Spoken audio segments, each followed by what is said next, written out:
Así que, ¿qué es el sistema cardionector? Es una red de tejidos especializados dentro del corazón que son capaces de generar un impulso eléctrico que causa que el músculo cardíaco se contraiga. Este tejido generador de impulsos eléctricos está hecho de células cardíacas modificadas, que incluye células nodales, células transicionales y cardiomiocitos de Purkinje. Estas células están organizadas en estructuras específicas que forman una especie de red que se origina en la aurícula derecha y que viaja para abajo hacia los ventrículos, distribuyéndose a cada una de las células musculares cardíacas que se conocen como miocitos cardíacos. Estas estructuras son el nódulo sinusal, las llamadas vías internodales, el nódulo aurículo-ventricular, el haz aurículo-ventricular, también llamado haz de His, y finalmente las fibras de Purkinje. Imagínense que todas estas estructuras son parte de la milicia. La milicia tiene niveles de comando. Esto significa que aquel que tiene el nivel más alto está al mando, y si es que esa persona muere durante una batalla, el siguiente en la cadena de comando asume su posición. El sistema de conducción trabaja de la misma manera. El general es el nódulo sinusal, también conocido como el marcapasos cardíaco. Esto significa que es el que determina la frecuencia cardíaca, diciéndole a cada uno qué tan rápido debe latir. El siguiente en comando es el coronel, el nódulo aurículo-ventricular. Después tenemos al capitán, en este caso el haz de His. Y finalmente al teniente, las fibras de Purkinje. Si una de estas estructuras falla, la siguiente toma el comando y se convierte en el marcapasos cardíaco. Sin embargo, a medida que bajan por la cadena de comando, la frecuencia cardíaca se vuelve cada vez más lenta e inestable. A continuación vamos a hablar de cada una de estas estructuras. El nódulo sinusal tiene una forma de semiluna y está localizado en la unión entre la vena cava superior y la aurícula derecha. No ocupa todo el grosor de la pared auricular y en verdad está localizado en el subepicardio, dentro del surco terminal. Su localización está marcada por una rama nodal sinoauricular que se origina a partir de la arteria coronaria derecha o las arterias circunflejas. Este nódulo fue descubierto hace más de 100 años por Arthur Keith, que trabajó con el estudiante de medicina Martin Flack en corazones de mamíferos pequeños como topos y descubrieron lo que ellos llamaron como una estructura magnífica en la aurícula derecha. Es por eso que este nódulo también se lo conoce como el nódulo de Keith-Flack. Puede ser que recuerden haber visto este nódulo en muchos libros de texto así. ¿Pero sabían que esta forma de dibujarlo está completamente errada? Sí, es una simplificación de la estructura verdadera del nódulo sinusal. Una revisión de la anatomía y fisiología realizada por Oliver Monfredi y colaboradores explica que los marcadores moleculares utilizados para mapear la extensión de este nódulo han mostrado que el tejido de marcapasos es mucho más disperso en la aurícula derecha que lo que previamente se pensaba. Este nódulo no está completamente encapsulado formando una estructura compacta, más bien tiene múltiples radiaciones de tejido nodal que se extienden como dedos y se mezclan con los cardiomiocitos normales. Este nódulo está principalmente compuesto por células nodales, que son las que se encargan de generar el impulso eléctrico.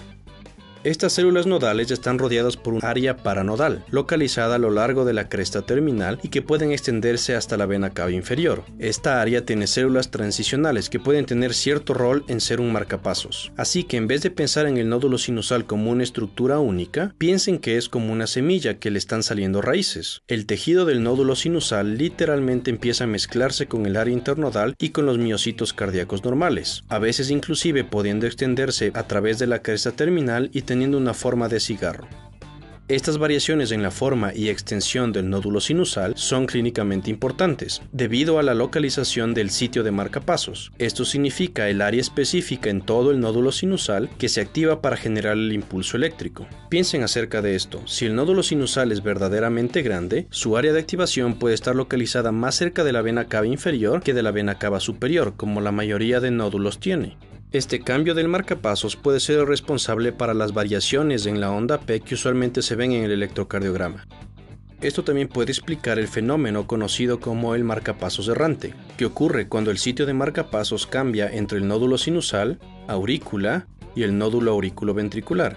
Este cambio puede ocurrir fácilmente si pensamos en el nódulo sinusal como hemos descrito, como una estructura heterogénea que se mezcla con el tejido circundante y que tiene una extensión grande. Sin embargo, si ustedes piensan en el nódulo sinusal como la mayoría de libros de anatomía lo dibuja, significa que este nódulo es homogéneo y que está encapsulado, lo que hace que este fenómeno de marcapasos errante sea poco probable. Las vías internodales se supone que eran vías verdaderas que conectaban al nódulo sinusal con el nódulo auriculoventricular. Sin embargo, no existe evidencia de que estas vías existan dentro de las paredes auriculares, como aquellas que sí existen y que son aisladas en las paredes ventriculares. De hecho, el impulso generado en el nódulo sinusal viaja rápidamente hacia abajo a través de las aurículas sin la necesidad de tractos aislados, a través de la cresta terminal y los márgenes de la fosa oval para llegar al nódulo auriculoventricular. Para que este impulso pueda llegar a la aurícula izquierda, viaja a través de una banda ancha de tejido cardíaco conocida como el tracto interatrial, también conocido como el haz de Bachmann. La tercera estructura es el nódulo auriculoventricular, también conocido como el nódulo de Tawara. Es una estructura oblicua localizada en el septo interauricular y que penetra la porción membranosa del septo interventricular. Específicamente, está localizado en el centro de un área conocida como el triángulo de Koch. Sus límites son la inserción de la valva septal de la válvula tricúspide inferiormente, el ostium del seno coronario basalmente y el tendón de Todaro superiormente. Este tendón es una continuación de la válvula de la vena cava inferior con la válvula del seno coronario. Al igual que ocurría con el nódulo sinusal, este nódulo también está hecho de células nodales y transicionales. Una característica importante es que estas células son difíciles de activar, lo que causa un atraso en la propagación del estímulo eléctrico. Hablaremos más acerca de este atraso cuando hablemos de la fisiología cardíaca. Para que el nódulo auriculoventricular pueda comunicarse con los ventrículos, se transforma en el haz auriculoventricular, también conocido como el haz de His, y penetra a través del esqueleto fibroso cardíaco en un área conocida como el trígono fibroso derecho.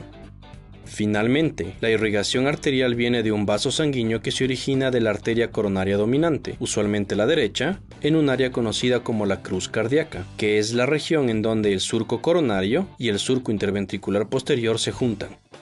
El haz de His es la continuación del nódulo auriculoventricular. Una vez que pasa a través del trígono fibroso derecho y entra al tabique interventricular, se ramifica en una rama derecha y una rama izquierda. El área donde este se ramifica es la unión de la porción membranosa y muscular del tabique interventricular. Piénsenlo como un sándwich, donde la porción que se ramifica está cubierta superiormente por la porción membranosa e inferiormente por la porción muscular del tabique interventricular. La rama derecha, también conocida como crux dextrum, son un grupo angosto de fascículos que viajan de manera subendocárdica hacia el ápex del ventrículo derecho para después entrar a la trabécula septomarginal, que literalmente es un puente hecho de músculo. Esto ayuda a llegar al músculo papilar anterior, y desde aquí se divide en fascículos subendocárdicos más pequeños que se distribuyen a todas las paredes del ventrículo derecho.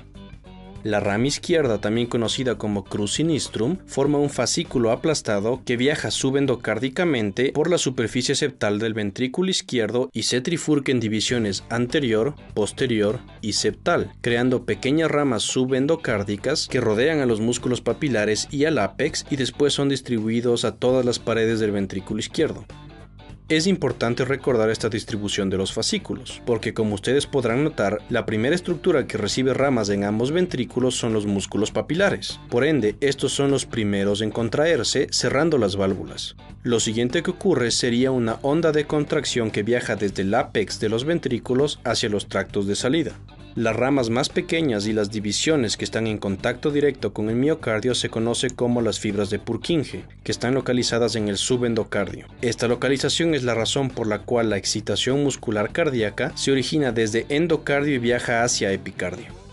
Así que recuerden, todas estas estructuras son parte del sistema cardionector. El impulso eléctrico se origina en el nódulo sinusal y después se dirige hacia abajo, lo que causa que las aurículas se contraigan primero y después los ventrículos, creando un sistema de bombeo de sangre que es coordinado y eficiente. Y eso es todo con este video. En el siguiente video hablaremos acerca del